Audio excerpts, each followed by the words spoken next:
করছো? আজকে আমার অলি আম দিয়ে দই দিয়ে ভাত খাবে। অলি বসে আছে? হুম। অলি আম খেতে ভালোবাসে? কি খাবে ও? আমের ছোবলা শুদ্ধ ওকে দিতে হবে, তবে আম খাবে। ও ও আম বড় ছাড়িয়ে দিলে হয়েছে হবে না, তো। ও বড় হয়েছে, ও একা একা খাবে, ওকে ওকে ছাড়িয়ে দিলে হবে না। তাহলে তুমি কি ওকে বাচ্চা ভাবছো? ওই কাজল সেদিনকে টিপ আটিটা পরালে কেউ দিয়ে- বাচ্চা হয়ে যায়? সেদিনকে আটিটা দিয়েছি, আটিটা কামড়াচ্ছে। আটিটা বুঝতে পারছি না, আটিটা কামড়াচ্ছে। দেখি বাবু খাই কিনা। শুধু আম ভাত? বাবু দেখ না, বাবু খায়। খাবারের নাম শুনলেই তো অলি পালায়।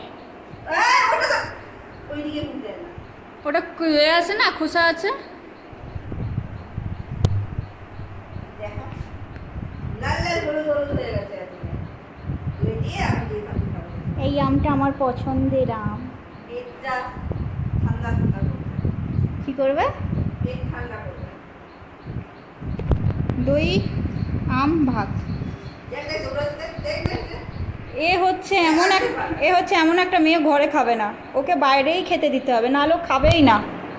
আমি ঠিক পালা এটা খোলা আছে। হ্যাঁ, চলো এবার খাওয়ার পরে আবার শেষ হয়ে গেছে। ওটা ওর অভ্যেস।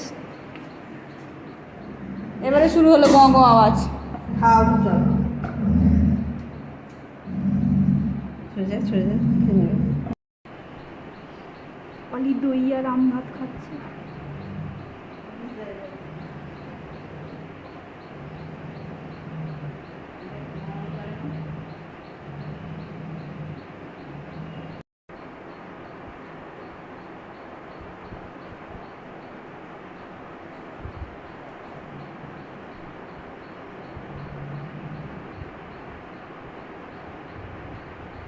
চল রে 3টে বাজে।